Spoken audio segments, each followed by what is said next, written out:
Hello mga ka-affiliate, this is Ramil and welcome for today's tutorials video natin. Itatransact po natin yung from eCash papunta sa InstaPay or yung for example kung naghahanap ka ng minimal charge lang kapag ilalabas mo yung eCash mo. So like for example, sisend mo siya sa GCash na minimal cost lang kasi nasanayan natin na from eCash to GCash 1%. So ito naman idadaan natin sa InstaPay. Pero dito sa InstaPay, pwede yung lahat ng bangko, pwede ka mag-send doon. So imagine mo, ganun kaganda kasi nag-update na yung system natin, mga ka-affiliate.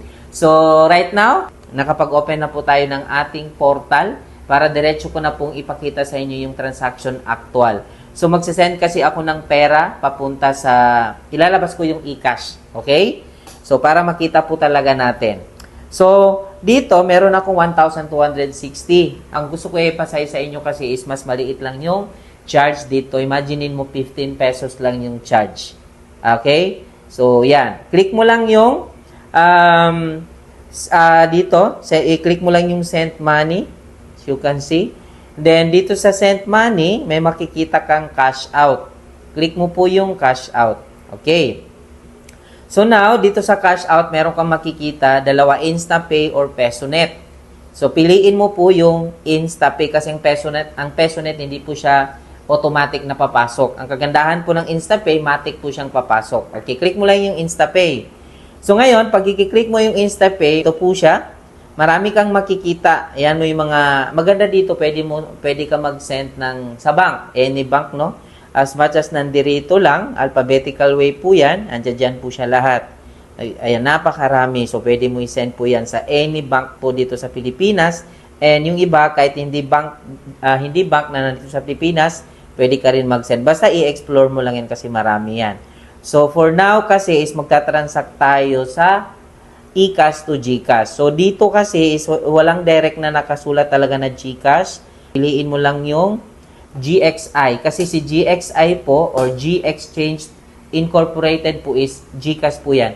Yan po yung company po ni GCash. So, click mo lang yan pag magsisend ka sa GCash. Ayan. Kung sino yung may-ari ng portal, siya yung automatic na sender, Siya po yung sender, Okay. So, dito meron kayong nakikita na search receiver sa new receiver. For example, bagong tao, hindi pa talaga na-register dito sa system mo, yung receiver na yon, so magre-register ka lang, i-click mo lang yung new receiver. Click mo lang yung new receiver, tapos i-fill up mo lang to lahat. So as you can see, kompleto po yan, pati po yung lugar niya, birthday niya, email niya, number niya, nasa-sendan mo. So yan, para ma-register lang natin yung receiver details. Ayan. So, ako kasi is naka-registered na ako kanina. Pag na-registered mo na kanina, ito yung lalabas. Ito yung itsura ng lalabas. Kapag na-registered mo na yung receiver details mo, yan yung lalabas. So, receiver registration success. So, click mo lang yung close pag okay na tayo. Okay? Then, after nyan, dahil success na, isa-search mo lang yung receiver na ni-registered mo. So, example, yung ginawa ko, ganun po siya. Okay, yan po yung papadalahan po natin para sa makita nyo talaga. Then, click mo lang yung search. Okay? So, automatically lalabas yung ni-registered mo. So, click mo lang yan, then click mo yung next. Click mo yung name niya, then click mo yung next. Lalabas na po yung details na ni-registered mo kanina. Then, after po nyan, i-ano mo uli, i-type mo uli yung number niya, purpose niya. Ayan, so ipipill up muna natin ha.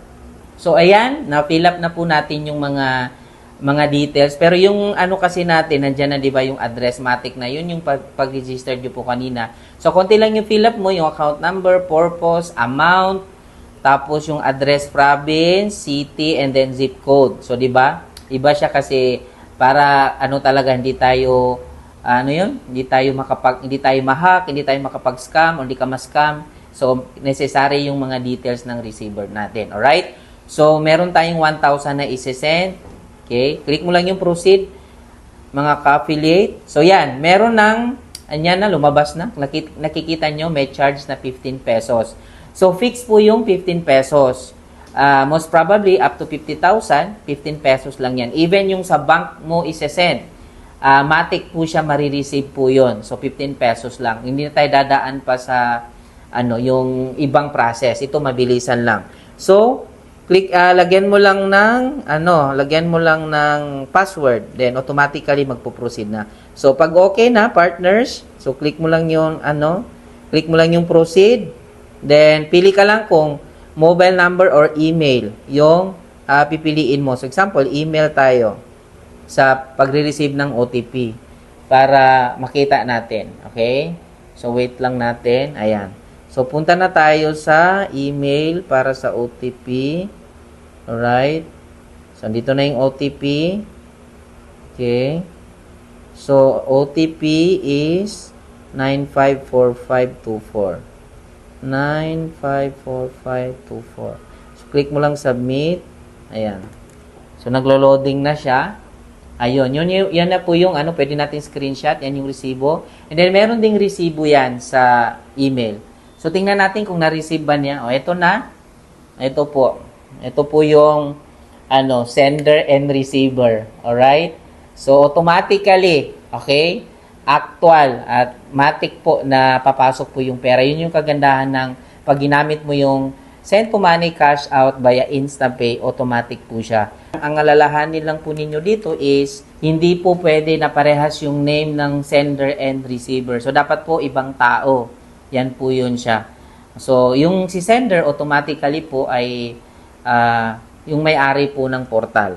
Okay, so you can see, kanina, nasa 1,200 plus, di ba? So, yan, 245 pesos na lang yung natira. So, click mo dito, andyan yung tinransact po natin. Ito siya, 15 pesos lang talaga yung charge. So, ganun kaganda, yung send to money via cash out, InstaPay, 15 pesos lang yung charge. Ganun po, kadali, kabilis yung ating cash out. So, sa lahat ng mga hindi pa marunong, sa lahat ng mga naghahanap ng mga small charges lang, hindi ganun kalaki, 15 pesos lang any amount, gamitin nyo po yung send to money, cash out, then InstaPay, anytime, anywhere po. Pwede nyo po yung magagawa. So with that ka-affiliate, sana natuto ka. I-share mo din yung mga tutorials na to para matuto din yung business partners mo. With that, this is Ramil. Good more earnings.